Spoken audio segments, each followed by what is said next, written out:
Өтін алдыруға ота жасатамын деп барған келіншек мүлде басқа жағдайға тап болды. Құрметті оқырман, каналыма қош келдіңіз. Каналыма тіркеліп, әңгімемді толық тыңдап, ұнаған болса лайк басып, комментарийде өз ойларыңызбен бөлісіңіздер. Күңгірт бөлме. Ала көлеңкеде бүкшиген қатынның сұлбасы тергезеден қиғаштай түскен жарықты сындырып, қоңырқай көлеңкені арқасына лақтырып тастапты.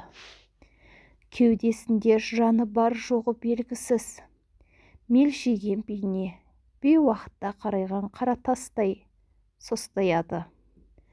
Патшалық құрып алған тыныштықтың зәресін алып, мүжіліп кеткен ескі тұспасы бетін жыртып, шыңғырған албастыдай қиқая ашылған есіктің арғы жағынан арбайған біреу көрінеді. Құдды түнекке жарық нұр шашып келген періштедей. Сұрқы келіспесе де, сұлбасы біртүрлі жылы ұшырайды. Бөлменің қақ ортасында қалшия қатып қалған қатынды көріп, үн-жырғасы түсіп кетті. Онысы мойын бұрып та қарамады. Сол мелшиген күйі, күйіс қайтарған сиырдай басын сәл ғана көтеріп, кемсеңдеп тұрды да, бауырына баса, құшақтап отырған табағына төніп, лоқсыдай келіп. Күрік тауық құсап, төсіңмен табағыңды басып отырсың ба тағы, деді сырттан келген серісі. Жауап жоқ. Мен саған айттым, отаға келіс деп, құсып жүріп өлесің де қаласың. Кімнің несі кетеді? Кеудесі бөлектің, жаны бөлек. Ешкім үшін өмір сүрмейді. Ұзын сонар өкпесі өзегін өртеп тұрғандай, даусында зіл жоқ. Аяқ киімін шешіп, босағаға қатарластыра қойып болған шақ, мүңкіген шуаш иісі қоңырқай әлемді жайлап үлгерді. Шайқалақтап барып, әлгі немесі басын тағы табағына тығып, лоқылдатып құса бастады. Жүрегі айнып кеткенін біле қойып, жер бауырлай құсып жатқан қатынына обал қылғанына ұялғандай лып етіп жуынатын бөлмеге сүңгіп кетті күйеуі. Шекесі шып-шып терлеп отырып, күйеуі қайнатқан шайды ішіп, ес тапқан келіншек тілге келіп, жаным-ау, кешірші, сенің де күйің қашты. Қатын болып тамағыңды дайындап күтіп аларға дәрменім қалмады. Қайдан ғана жабысты осы дерт. Өт деген құрғыр толып кетсе, өкпеңді өртейді де тұрады екен. Отасына келіспесем болмас. Құсып жүріп өлермін. Жаңа жұмыстан қайтқан қатындармен қуырдақ жебедік. Үйге жеткенше өңешіме кептеліп, төрт аяқтап қалдым, деді, томсырайып. Жарының жуасып қалғанына жаны ашып кеткен күйеуі, міне, мұның дұрыс болды. Қиын ота емес қой. Таң атысымен ауруханаға барамыз. Мен қасыңда боламын. Қорықпа, деп күректей алақанымен бір айдақ еті айығып, шөгіп қалған шөкімдей қатынның қолдарын көмкеріп алып, шөмпілдетіп сүйе бастады. Таң атысымен ауруханаға тартып отыратын болып келіскен ерлі қатын құшақтасып жатып, ұзақ сырласты. Шаңырақ көтергендеріне аттай 15 жыл болыпты. Жүріп қалып, орда бұзар 30 жасында тапқан сұлуына есі кете ғашық болған сәттерін айтып, өткен күндердің парағын ақтарып жатты ері. Келіншегіне де ұнап барады. Жастық шақтың жарқын естелігі.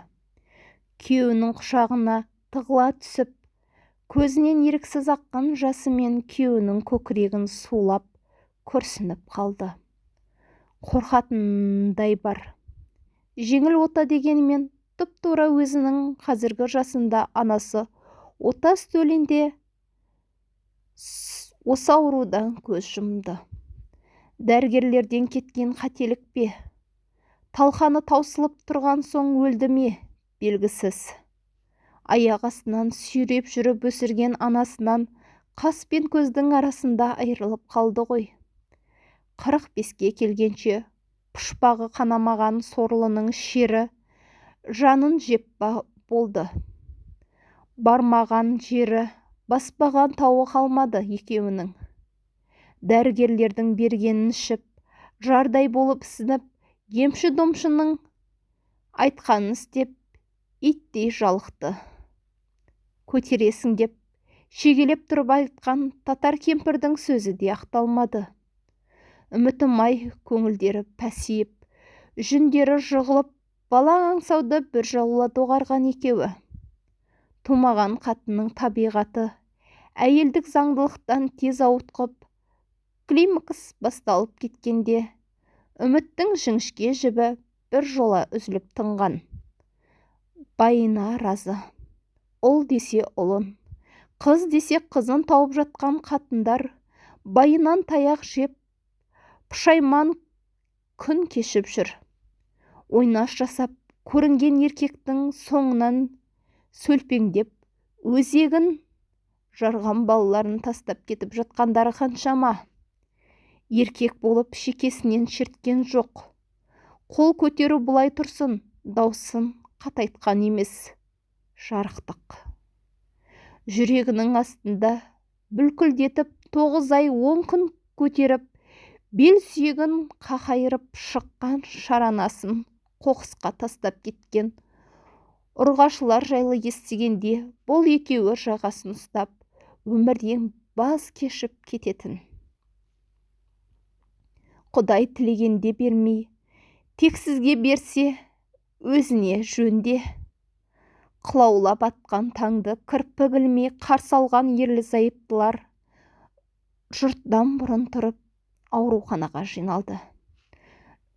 3 ай бұрын тексеріліп, өтіңізді алдыру керек дегенді, азар да безер болған қатынын әрен жөнге келтірген күйеуі айнып қалмасын деп қорқатындай.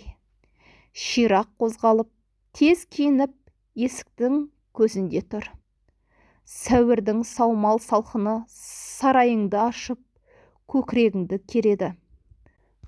Таңғы тірліктерін, жұмысқа асыққан елді тасудан бастап, нәпақа тауып күн көретін таксишілер көп күттірмеді. Сау етіп жетіп келді де, 2 жарты бір бүтін ерлі қатынды алып зулай жөнелді. Алдымен дәрігерге кіріп, анализге жолдама алған келіншек ұзын сонар шұбатылып үлгерген кезектің соңына келіп тұрды. Қасындағы орындыққа жайғасқан күйеуі жарының қас-қабағына қарап бәйек. Кезек тез жылжыды. Өз кезегі келгенде келіншек күйеуіне жеңіл жамылғысын беріп, ішке кіріп кетті. 2 сағаттан соң анализ қорытындысы дайын болса, түсте жатады. Бүгін дайындап, ертең отаға алады. Дәрігердің түсіндіргені солай. Аш құрсақ анализ тапсыратын болған соң, оразаларын ашпай шыққан екеуі жақын маңдағы асханаға барып таңғы ас ішті. Құса беретіннен қорқып, бір тостақ салқын компотпен үлпілдеген булушка ғана алған келіншектің осы арада қуырдаққа әуес ауып, ұртына сілекей тола бастады. Қорқса да алдырып жеді, сүйсініп жеді. Асханадан шықпай-ақ жүрегі лоқсып, құсқысы келді. Елден де ұялуға мұршасы келмей, отыра қалып, лоқылдатып құсып тастады. Ішек қарны аузынан шығып кетердей, төңкеріліп асқазаны босағанша тұрып кете алмады. Боп-боз болып, бозарып, жүзінен қаны қашып кеткен қатынның бетін сүртіп, аузын шаярға су құйып, шырпыр болған күйеуіне әрлі-берлі өткен Жұрт риза жүзбен қарайтындай. Медбикенің өз атын атап шақырғанын естіген келіншек ұшып түрегелді де желдей есіп жетіп барды. «Мен», деді, әлсіреп тұрса да, бар күшін жиып. Қанша күннен бері асқазанына тамақ тұрмай, әл дәрмені құрып, азып кеткен келіншектің бетіне үңіле қарап, «Сіз дәрігерге жолығыңыз», деді. Сосын қағаздарын қолына беріп тұрып, астарлы көрінді. Бұл сөз келіншекке іші бір сұмдықты сезгендей. Үрейленгенінен сұрақ қоюға да қорықты. Ілбей басып кірген ерлі қатынды көзімен шолып алып, «Отырыңыздар», деді. Кекселеу келген дәрігер мұрнына қойып, қорқып тұрғандарын көзінен оқитын сияқты. Алдына қойған қағаздарды аударып төңкеріп қарай бастаған дәрігер: «Етек кіріңіз соңғы рет қашан болып еді?» деді. Есіне түсіре алмады. Әйтеуір соңғы жылы бір тұрақталмады ғой. Жалпы етек кірім тоқтаған. 2 айда 3 айда бірде бар, бірде жоқ. Келіншектің мардымсыз жауабына қанағаттанбаған дәрігер: «Қанша балаларың бар?» деді, жұлып алғандай. Екеуі жер шұқып отырып қалды. Дәл осы сұрақ екеуінің жүрегіне қанжар сұғып алғандай әсер етті. Үнсіз қалғанын екеуіне тесіле қараған дәрігер: «Сендерден де басқа ауруларым бар ғой.